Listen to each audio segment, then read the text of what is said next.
to Life of Die, the podcast which discusses all things relating to role-playing games and tabletop gaming. Today we're continuing our series of talks about the Alien role-playing game by Free League, this time focusing on campaign creation. I'm joined once again by Chris in this podcast, a GM who has created, I think, round about 40 sessions of homebrew adventures for our group. Is that right, Chris? Yeah, it's getting up there now. Thanks for joining me again to give us some tips. No worries.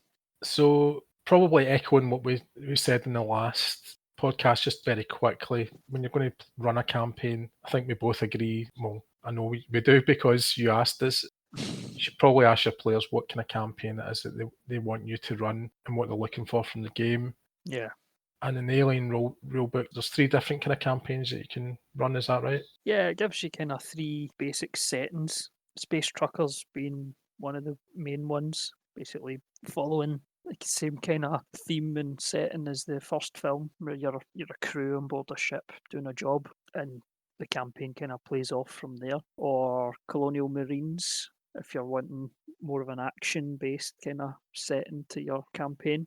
And colonists is the final one. Basically, what it says in the tin, you're a group of colonists, and again, it's up to your GM to flesh out the world for you and write adventures for you each week. Yeah. So just taking those 3 categories before we actually get into the kind of nitty-gritty of the actual campaign, how do you see those running? I mean, presumably like so the Colonial Marines one would be fairly mission of the week. Yeah, 100%. That would be the main kind of focus. Would be you'd be set up for an adventure, and I mean it could be a mission you're given. For example, there's civil unrest on a colony world somewhere. Marines have been called in to get the situation back under control, and that could be something that brews over X amount of sessions, depending on how you play it. So yeah, there's definitely that kind of feel to it where you're given a task by your superiors and sent out. And I think that could be branched across to all of the settings really. Even with our campaign that we ran, yous opted for the space truckers Yep. type scenario, and you've got a boss at the end of the day giving you your mission. In our particular campaign, yous were a salvage crew, so all of the kind of tasks yous were given were tailored towards finding and recovering lost company assets or checking out if there was any missing persons, things like that, if you would get your claim, and yeah, just taking as much information from the films and things you've seen, books you've read. Mm-hmm. And the colonists as well, presumably you would potentially have somebody that was maybe sending you out to explore sites or that kind of Yeah, thing. Is that what you're aye, 100%. That's how I would do it anyways. It's always good to have a kind of authority figure in your campaign in the form of like an NPC who's going to be giving out those tasks, and it helps you kind of as a GM to write your scenarios based on those objectives. I try to treat my campaign like a series of mini adventures, basically. Mhm. Just like a longer version of a cinematic, hopefully less bloody. Yeah, and if you do have that mission of the week type of structure, one thing I think that can be quite satisfying when you're running a campaign to give a bit more depth and a bit more sweet is to follow the example of what they tend to do in the Doctor Who series, where they have each individual episode tends to be a separate story that's its own thing, but on top of that, they tend to have little seeds and little hints of a larger storyline for the overall series, which pays off in the last couple of episodes, usually a 2-parter. And I think that's a good way to deal with it, so that you do have that episodic feel, so that each week when you're running an adventure, the players feel satisfied that there's been an individual story told. But then, as I say, once it's built up towards this climax, then at the end they go, oh right, that was something that happened back then, and can get a really good reaction from players doing it that way as well. So while I don't always use that structure of mission of the week, it is something I think can work quite well as well. Yeah, that's definitely something I've tried to do as well. Is there's a main theme kind of running through each adventure, and things you discover along the way have all kind of hark back to that kind of main theme, if you want. Mhm. I know with our campaign, it was more Bob's kind of background that sparked it off for his character, and that might lead us into the next section about how that will help. Yeah, I mean, before we even start planning the campaign, I always think it's quite handy for players to put some time and thought into their backgrounds. Obviously create the mechanical side of the characters. You know, Yeah, you portion your sides and your sort of your skills and your attributes and all that kind of stuff and the equipment. Yeah, that's important to the players on a game level, but it's not really the bit I always try and get from my players if I can, and it's not always possible because some players are more invested in this stuff than others, and some players find to discover their character as they go on. But it was something we talked about I talked about with Craig in the cyberpunk creation that I really liked, the fact that the cyberpunk character creation had all these kind of life path things and these events that could happen to your main characters before you rolled up anything, and it gives you a background for your GM to delve into and exploit for things to bring up in the campaign and storyline threads to follow. That helped massively for me with like I was saying with Bob's character. He'd come up with a kind of background that he's how he was a captain for a ship previously, and they'd encountered alien life on board a ship, and he lost his crew to it. But the company basically covered everything up and hit him with antidepressant drugs and all that sort of stuff and totally changed his character. And then that kind of element of it, I've brought in little snippets of the ship that took his crew and things like that. And that's kind of been the main story arc for our campaign for a while. No, I enjoyed that and I liked that aspect. I mean, my character was quite abrasive and kept winding him up about he wasn't. I think he did say things like that, didn't he? He wasn't mentally stable enough to be captain. Aye. Was winding him up a bit. My character liked needling everybody in the crew, basically. He was one of those. Yeah, quite abrasive. Yeah. I mean, so yeah, getting your players to write it doesn't need to be anything massive. Like it could just be a little snippet of information like that I got from Bob, and it just sparked the whole kind of roadmap of this campaign I've been working on for about a year now, Yeah. maybe more. So yeah, it helps you get that initial kind of plant that seed in your head about what your story's going to be and how it's going to work out. And it's important as well to players because it means that when you delve into their backgrounds, that you've got a chance to do something with it, and it makes the experience feel, the players are the protagonists of the campaign, so that they are the central characters. So when you as a GM do something that's to do with their background, then they feel that they are. It makes them feel more like they are the central character, and that you've written this for them, which you have. Obviously, you have. Yeah. That's what the point of a GM is, that you're to write an adventure for the players. Yeah. But it's certainly easier when players give you something to start off with, some interesting things in their background to delve into. And as you say, obviously it became a central strand of your campaign. Yeah, and even though it sparked from that one player's background, I managed to find ways to tie it all in to everyone else's and reasons why they were there, why they were doing what they were doing, their personal agendas and things like that. Because that was one of your personal agendas for that character, was to do with that ship, basically for Wayland Yutani to get information from Seegson on it. So it was, you can take those elements and basically mould it to your situation. But yeah, it works both ways. It's great for the GM, and then in turn, it's great for the players when that comes full circle. Yeah, because they feel more involved in the whole storyline, and they're not just there going about killing people and getting money at the end of it. There's actually more of a reward to it because it's something that they've invested time and thinking about, and they're seeing it develop throughout the game. No, definitely. And so once you've got them to give you a bit of information about themselves and obviously create their characters, then you're probably going to want to sit down and work out what the story is. As I say, you should probably have some overall arc to your campaign, and you can then, break it down into individual adventures and missions and so on within that. But always have that bigger picture in your mind, I think, would be a great starting point. And to make sure that you have a good story is always a key thing, I think, when you're going to sit down and write a campaign. Yeah, you definitely need a good foundation to your story. As you say, have an overall kind of arc in mind of where you want it to go. And and always be prepared to adapt if the players decide that they're going to do something, completely left field, and try and run with it if you can. Obviously, you probably want to, if you have that idea of an overall story, there's ways that you can bring it back. If the players decide they're going to go off exploring the other side of the universe, then you can still find ways to bring them back into the action and bring it back on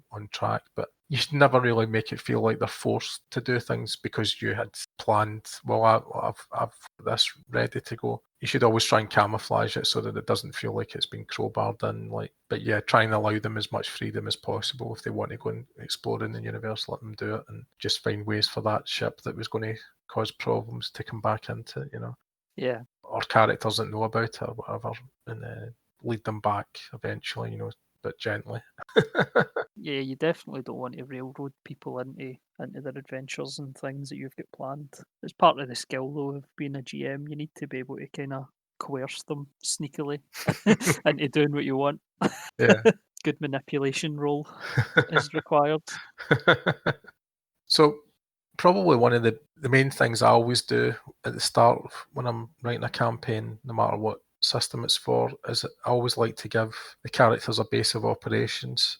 And it may be, an outpost, a spacecraft, or even a space station, which is what you did. You had the space station. And well, in fact, we had our own spacecraft. But I always think it's good to have that base of operations because it means that the players always have a place where they feel safe and familiar with.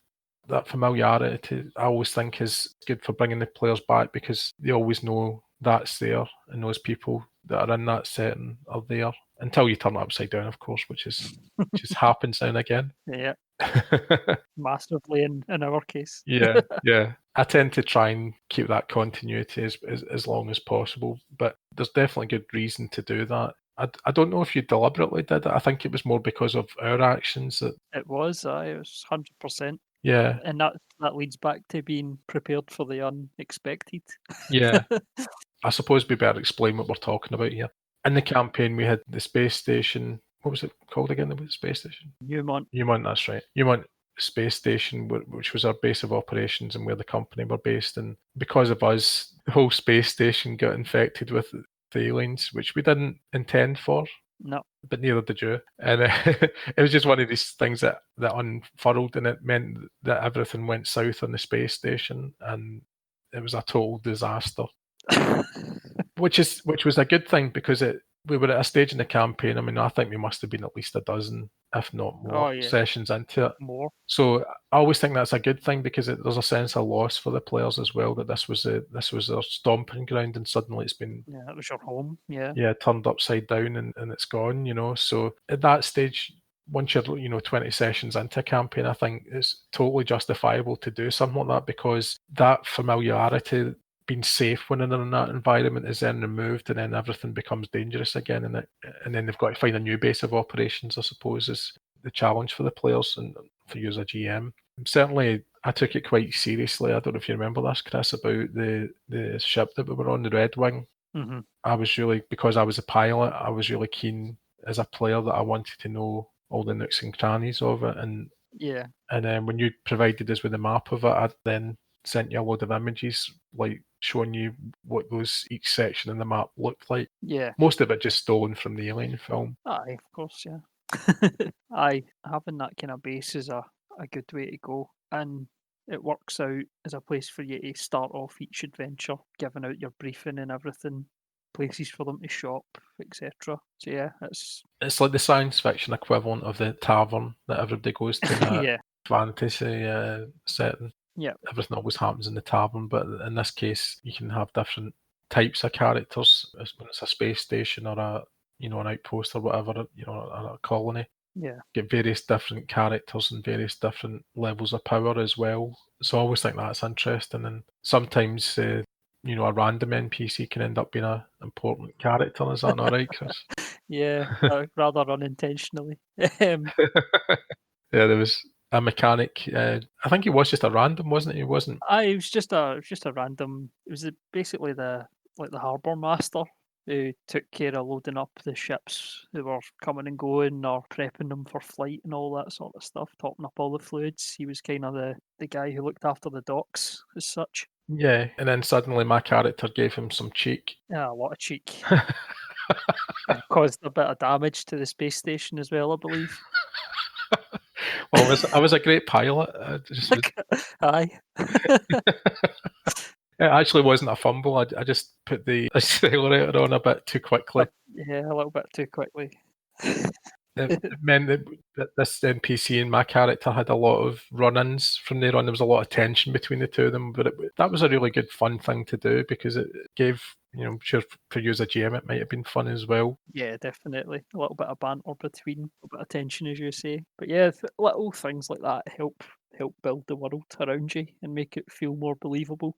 Yeah, that's good fun. I think there is a temptation for NPCs to all be on the character's side so that you keep things straightforward. But I mean, this is one of the things we'll come into later on about the alien universe anyway, is in general terms, everybody seems to have their own agendas. And again, that is built into the system Yeah. with the cinematics where everybody seems to be working against everybody else. I don't think it needs to be ramped up to 10 like it is in the cinematics. I think they're fun to play as one-shots, but Yeah, it definitely needs to be something more long term, like in the cinematics campaign scenarios. Sorry, is it's more like a short term goal where you have to kill as many players as possible, or you have to grab X amount of research samples and get off the station or whatever. But for a campaign, it's definitely something more long term, like find out what the company's hiding from you, or brings such and such to justice over something that's happened years ago.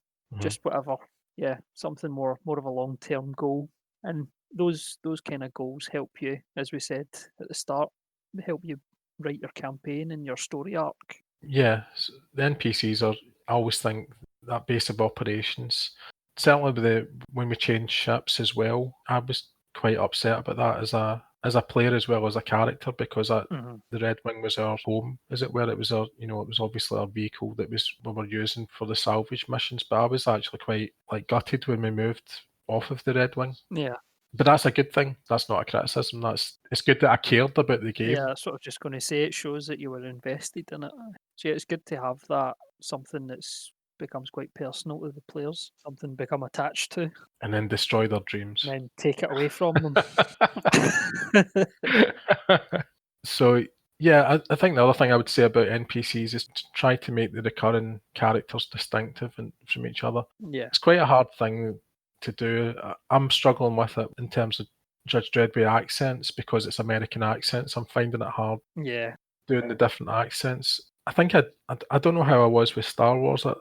I feel like sometimes I was really good on that front and sometimes I wasn't so good. I think it's a bit easier in Star Wars because you've got so many alien races and they've each got their own kind of way of speaking and certain mannerisms and things that you can incorporate. But in the alien universe, you're dealing with humans, and yeah, there's only. I find it's worse as well the longer the campaign goes on because you're trying to do something new each time. And for me, I always just default to my American Boston accent for some reason. No, it's a tricky thing. It's a great skill to have as a GM. Yeah.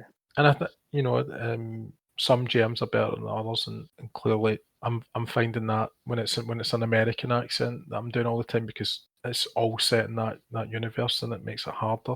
Yeah. Whereas I suppose with Alien you've probably got a bit more because everybody that's on the ships, they're not all Americans. They can be British, they Yeah. can be French or Italian, whatever you want. So I suppose you're more able to do a kind of bigger range of accents, I suppose. Yeah.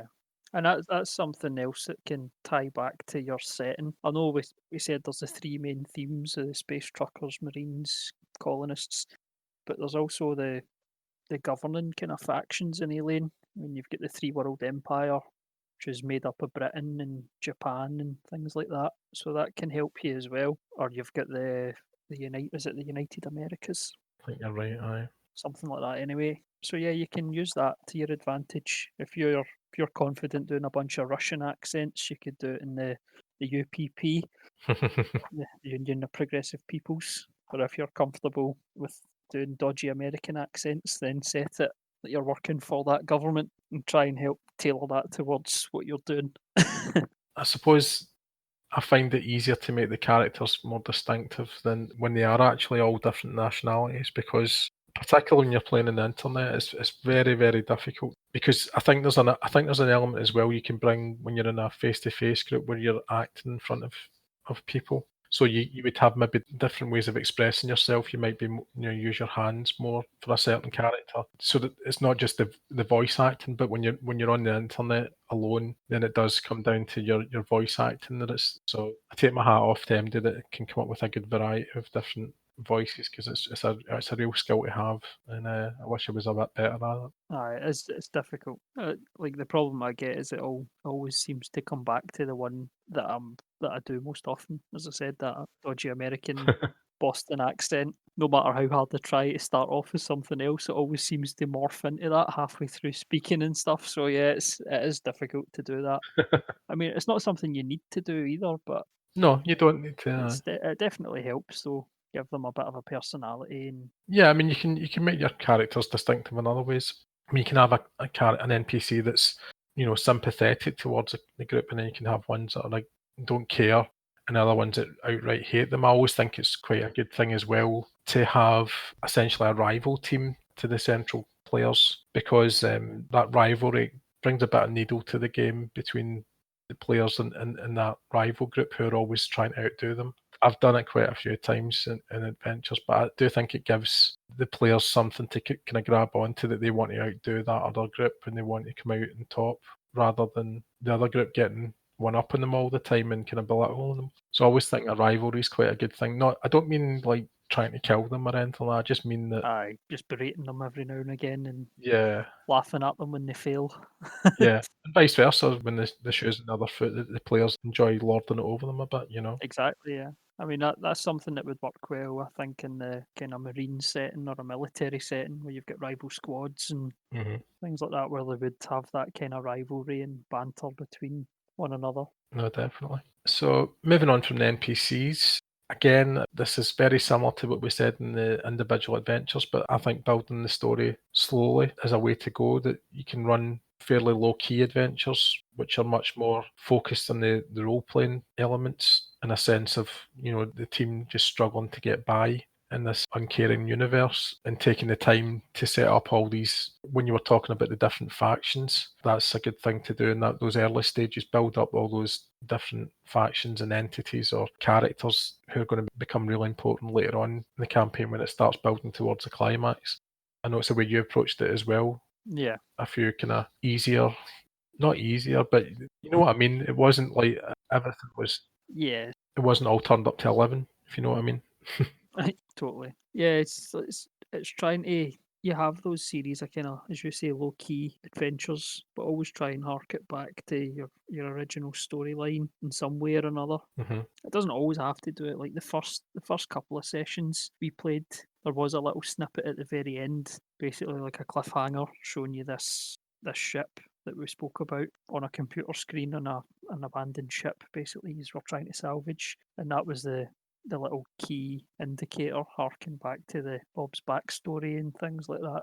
So yeah, it's definitely run it slow. And when it comes to bringing in creatures and things like that, the book is fairly limited in terms of things for you to encounter. The xenomorphs being like the main enemy in the book. So you need to try and use the environment a little more that you're working in as opposed to monsters like you would in Dungeons and Dragons or Star Wars, for example. Hmm. You don't have a main enemy to fight against, so I try to use the environment a lot more, having to go out in spacewalks and having to repair things in the vacuum of space and all that, and you have the tension of the air running out, things of that nature. So you're trying to have them battle in the elements more rather than facing off a monster each week. Yeah, and fellow humans that have got different competing agendas. It's always been an aspect of the Alien franchise in general terms. Yeah. It's the humans that are actually as much a threat as the Alien. Well, in a different way. You don't see them fucking each other over for a goddamn percentage.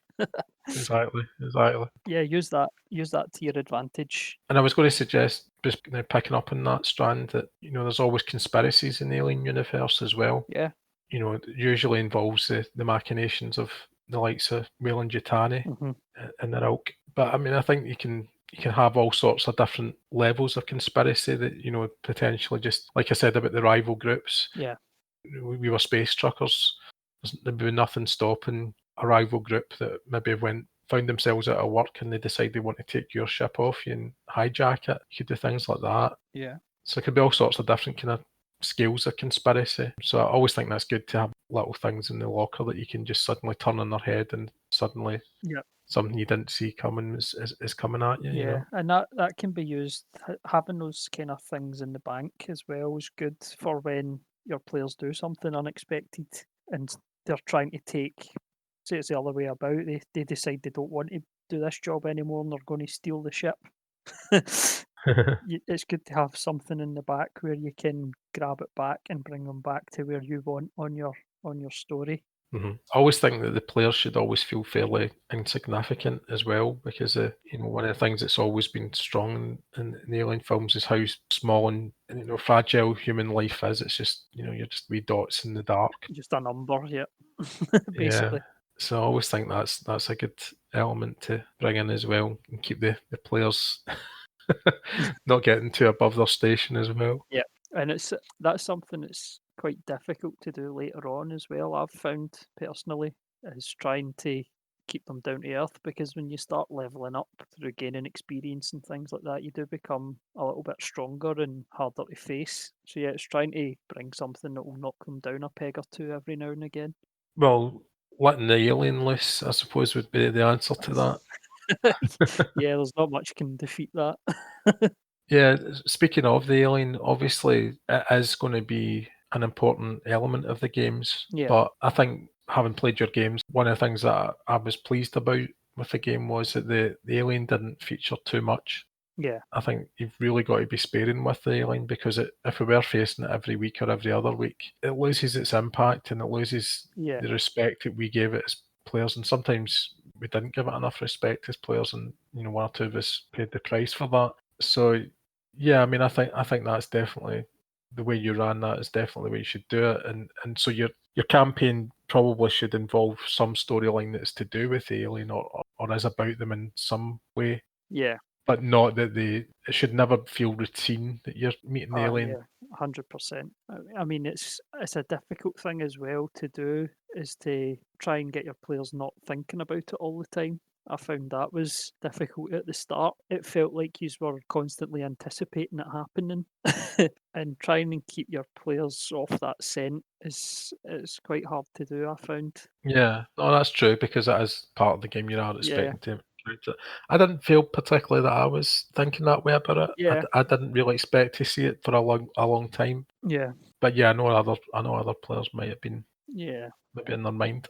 Aye, and one thing I found that helped that was trying to get everyone to stay in character while we were playing, and that's something else that definitely helped me, is just have them, if they're wanting a break, take a break, they can have a laugh and a joke about everything and have a talk through things, and then you go back to playing and you're in that world and that's it, and anything you say is what's happening in the game. Hmm. I found that helped massively because their characters don't know about aliens, they don't know about corporate backstabbing and all that. So they're trying to live in that moment. So I found that helped kind of take the heat off it as such.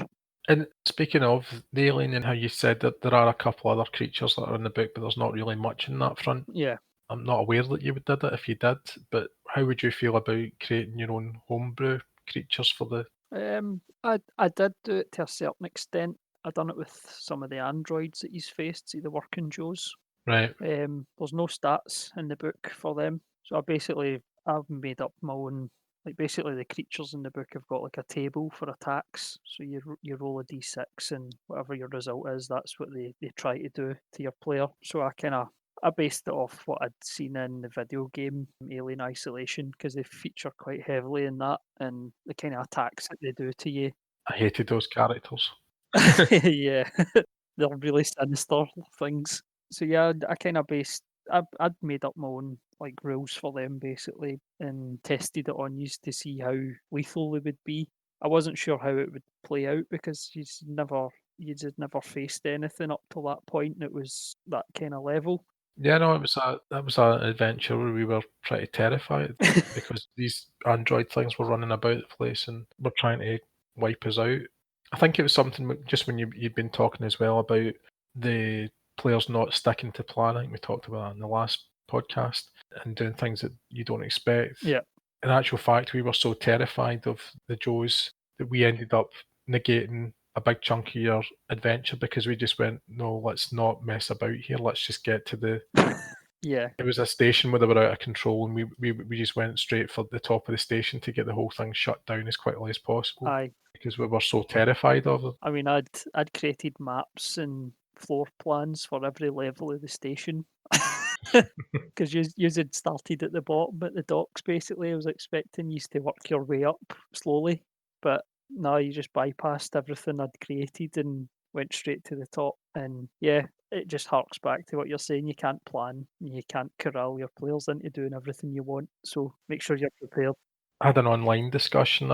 Somebody was saying, isn't that a terrible thing? Why put all that effort in? Because if your players don't go through that stuff, it's absolutely galling to use a GM. And I said, well, yeah, you don't want it to. You want them to do it the way you intended them to do it. But if they found a better way to negate a lot of trouble, then, all power to them. And it doesn't mean it's necessarily wasted work anyway, because you can always use those maps again. Yeah, exactly. I repurposed the maps for other adventures. Yeah, it's not the end of the world. I mean, it's always good to have like stuff like that in the bank.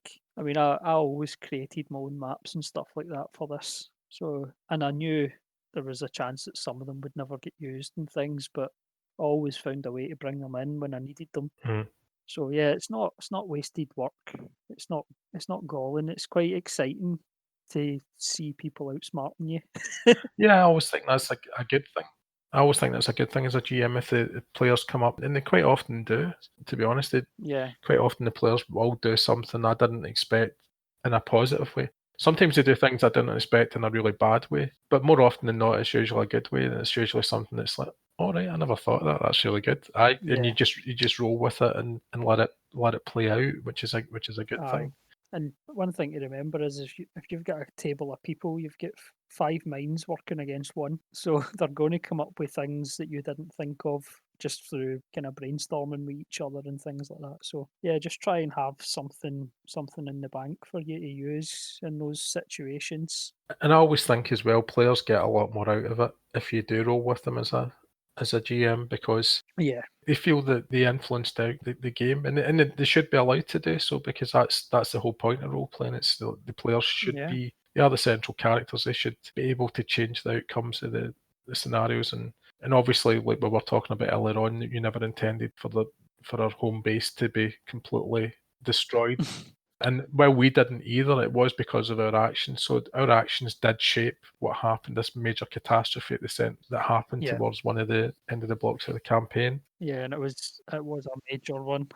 Yeah, but it's a great thing because it meant we as characters had an impact on the overall campaign story as well. That wasn't foreseen by you. So we know that our actions in the game do count rather than it being something. You can micromanage too much as a GM where well, it has to do this, and then it has to go there, and it has to do that, and so on. If you're too dogmatic about it, it's not going to be fun for your players. Yeah, it's not enjoyable when it's like that. I mean, I did treat our campaign as more of a sandbox where things that you'd done kind of impacted on the next session or the next adventure. Obviously, like we say, you always have that story arc in the main kind of protagonist as such that you want to keep constant and kind of try and tie everything back to. But your players basically shape the universe you've put them in, and as you say, if they see their actions having consequences on the game, it's a much more rewarding experience, I think.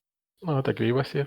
One of the other things I was going to mention was about the environments, because as I was saying earlier, was it earlier on or was it in the previous podcast? I'd mentioned about the setting being fairly claustrophobic, and that the original Alien is all on board the Nostromo, pretty much most of it is, and then in Aliens it's all in the colony, just about. So there's not a lot of you don't really see a lot of the Alien universe, and what you tend to see is fairly barren landscapes that are quite often quite smoky sometimes, and Yeah, yeah, you don't see really much of the flora and fauna. And I think that's one of the stronger points of the more recent, the Ridley Scott Prometheus and Alien Covenant, that they had more, to me, more unique alien environments. yeah, there's a lot more open world kind of feel to it and the inhabitants of those worlds.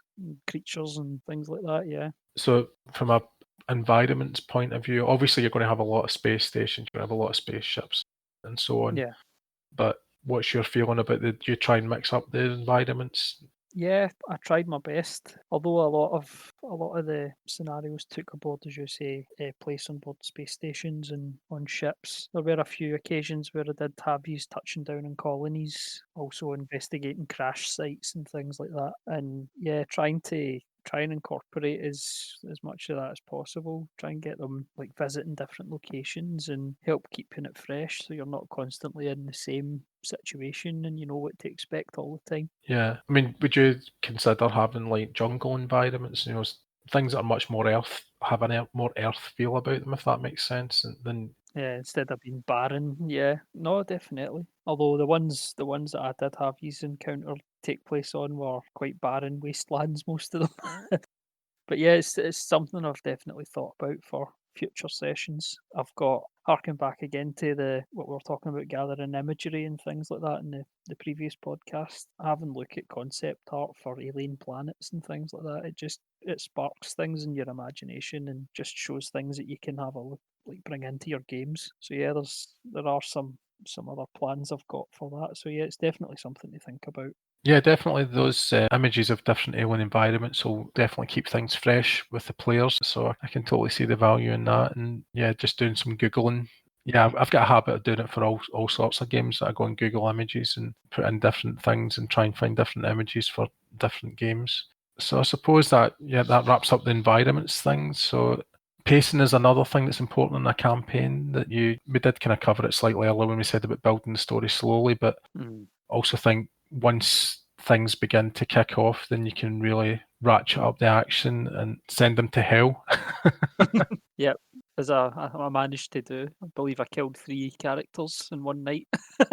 Yeah, not deliberately, of course, but Not deliberately, yeah, but the alien was running amok, that was for sure, and we were all worried we were all going to die in that night. I wouldn't say you should go out your way to kill the characters. That's not what a GM's job is. I was gonna say you definitely don't want to, like, stand in the way of them if they do something silly that gets them killed. You don't want to kinda protect them too much. You don't want to fudge the rules, is what you mean. Yeah, exactly, like, I set that out when I started the campaign. I told yous, "If yous die, yous die, that's it. You'll need to come up with new characters," and some of yous took that on board and some of yous didn't. Yeah, when I lost a character, I genuinely didn't quite realise. I knew that the alien was powerful. I think it was a game mechanic aspect that was mine because I didn't realise that they could act twice in a round, if that makes sense. Mhm. Because everybody just you get to do your actions and then that's it. But I had thought I would be able to attract the alien to save my friends and close the door before it arrived, but I didn't realise that from a mechanics point of view just how deadly it was. I didn't deliberately have my character killed off, definitely not, No. because I did think I was going to do that, but at the same time it was a cool death for my character, and he got his comeuppance because he was a bit of a a backstabber and was up to no good behind the rest of the crew's backs. So Yeah. although I was sad that I lost him because I enjoyed doing the character, I thought it was a fitting end for him. So it wasn't. Yeah. I think if you go out to the alien, it's pretty good. And I was the first one to die to the alien, so that was a badge of honour for me. I was quite pleased with that. Yeah.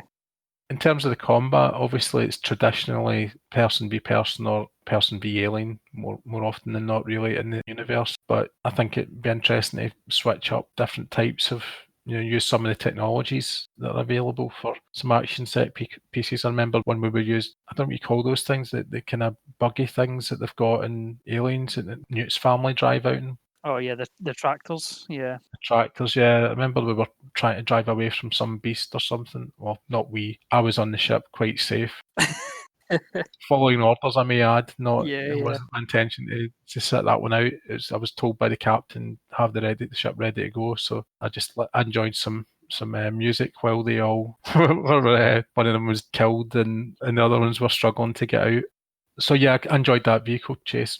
Obviously, as an observer, but Yeah. yeah, would you do other things? Obviously, power loaders are a good example of in Aliens. Yeah, definitely. It's good to have things in that environment that the players can use to their advantage. 100%. I know there was on that kind of penultimate adventure or scenario that you were in when the station kind of all went to hell. There was times when you were using the intercoms and things like that to distract the alien and move it away from your position, and closing and opening doors and things from the computer systems. So yeah, it's good to have these sort of things in place. And again, it's up to the players to use their environment to their advantage. And yeah, it's something you've done.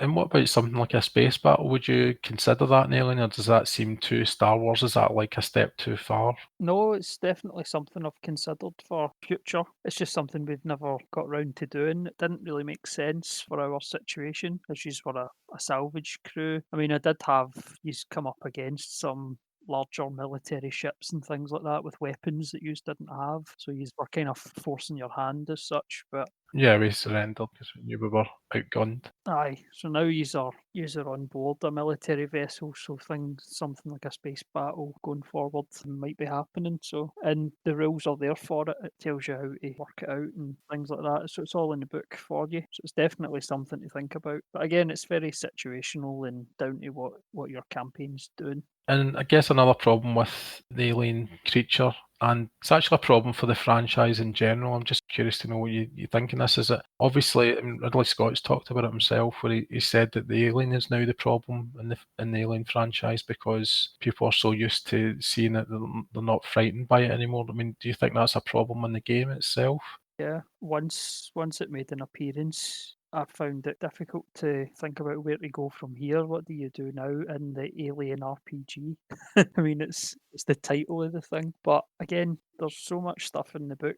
You just need to take a step back and say, right, they've done that, they've closed it off, and look at their situation, who's survived, what are they going to do now, what are their options. Have your players kind of discuss what they're going to do now, because that's kind of the situation yous were put in. Yous escaped. There was a few of yous left alive, and yous were all kind of left wondering where the hell do we go now. And I gave yous what's around about your ship and how much fuel you've got left to go. Where you're, and I left that kind of open to yous and gave yous a couple of options. Yeah, we ran.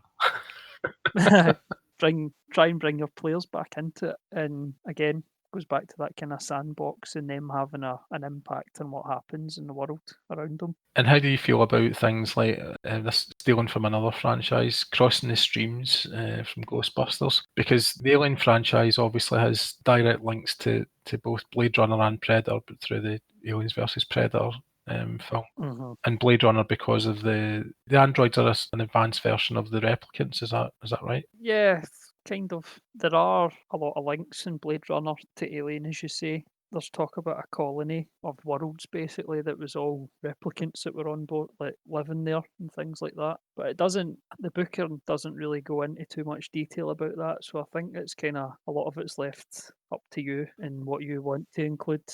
I mean, if you want to bring elements in from Blade Runner, go for it. I mean, it fits the bill. It's the same kind of genre, corporate backstabbing androids killing folk. Yeah, so bring it in. And Predator, for me, I wouldn't include the Predator in it. I was never a massive fan of the AVP kind of universe or films as such. So I didn't feel they had the same feel as Alien did. It just seemed a wee bit too cartoony and action based for my liking. I think another problem with the Predator would be the technology at its disposal. That Yeah. like if you encountered a Predator as a team, you probably wouldn't really have any chance whatsoever of surviving it. And if you did manage to kill it together without taking significant losses, then the Predator wouldn't have the same No. threat anymore. It'd be kind of what was the point of it, I think. Yeah. I mean, I don't know how you feel about this, but something like Starship Troopers, because I could see that working. A large scale battle. Yeah. Yeah, when I remember when I went to see Starship Troopers in the cinema, being kind of struck by how similar to the Colonial Marines that Yeah. the troopers were, and the aliens were, it had that same kind of nastiness to it as well, and kind of gore. And yeah, it's not got the same. It's horror in a different way, but it doesn't have that same. It was a bit more, I suppose, neon and kind of day glow.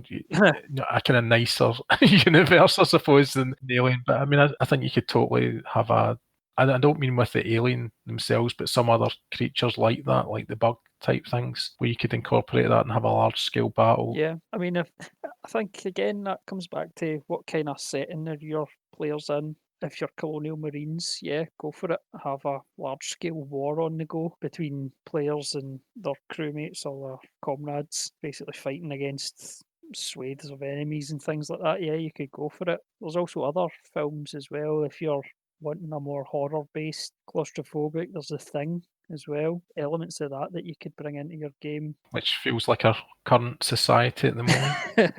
Yeah, a little bit.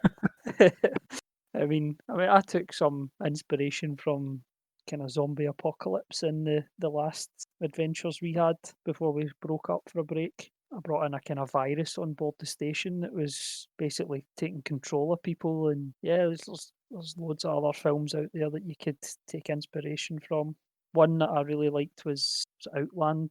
Yeah, with Sean Connery. Yeah, I liked that. It was like High Noon in Space. Yeah, Yeah, I always enjoyed that film. yeah, It was a wee bit slow in places, but I always thought it was a good. I always enjoyed that it film. looks like it could fit right into the whole alien universe. It looks like a colony on some shitty mine somewhere on a Yeah. rock floating about in space, and all the corporate kind of crap going on in the background. Yeah, it's like it's been plucked from the Alien franchise and put in. So yeah, And Total Recall, when they're on Mars, the Mars colony is a bit like that, and it does have that thing of, Cohagen's in charge. He's a bit like a multinational company and embodied by one person. yeah, And he's out to not have free air and things like that. So I can imagine something like that would fit quite well with the Alien universe as well. totally, yeah. And I mean, it doesn't need to all be a claustrophobic kind of horror setting.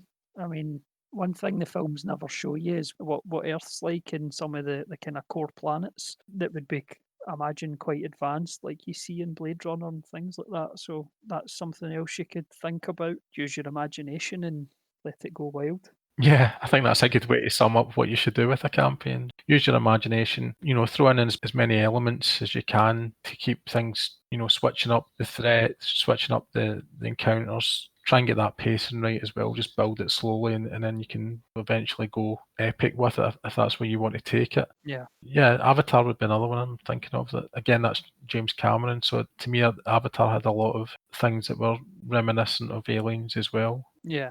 If you're having fun as a GM writing it, I always think that's half the battle, because if you're writing something that you find enjoyable personally, you're going to bring that enthusiasm and excitement to the table every week, and people are going to keep wanting to come back, and that's job done if they do want to keep coming back, because players will not stick with you if they're not enjoying it. And if you're delivering and they keep coming back, then you know that you're doing something right, definitely. Yeah, 100%. And don't be scared to take a wee break from your campaign. It is difficult to constantly write something for them every week. Like, Mhm. they'll understand. You can take a week off and get things sorted, because it shows when you're burning out of ideas and things don't start to make sense, or they're not as exciting as you want them to be. And yeah, you do burn out a little bit, but that's maybe something for another podcast. Yeah, no, definitely. So, I think we've covered as many things as we possibly can for the Alien campaign, but I'm sure there's many other things that we haven't considered about. So, as it stands, this is the last of our Alien podcasts for the now. But if you want to hear more, then please tell us what you would like to hear. We have talked potentially about maybe recording a session. Yeah, we could do that, even if it's one of the campaign sessions for myself, or we could play through a cinematic or something if you would like. But yeah, just get in touch with us on social media or whatever platform we're using. Exactly. And also, if there's anything, aspects that you think we missed and you think we should consider and talk about for a future one, just because we've said this is the end of what we've come up with so far for Alien, doesn't mean that we're not open to listening to the community and delivering more, because we really love the Alien game and we want to talk more about it. Yeah, So we just think we've hit a lot of the bases. So we've talked about the character creation and the basics of the rules and the universe from a player's point of view, and we've done these two GM's ones, but that doesn't mean we're closed off to the possibility of more. So please, do comment and tell us what you're looking for, and we'll try and deliver more if that's what you would like to hear. And thanks everybody for the support that you're showing on social media, and please share and subscribe and follow and leave reviews in Apple iTunes. That's all these things are a great help to us and help us get the podcast out to a wider audience. and we're still in the early days as it is. So all that support is greatly appreciated, and we really welcome it. And I hope we keep delivering podcasts which are of interest to the community. And at that, I'll leave it at that. Okay. So thanks again, Chris, for joining us. No problem. Cheers. So until next time, keep on living the life of Dai.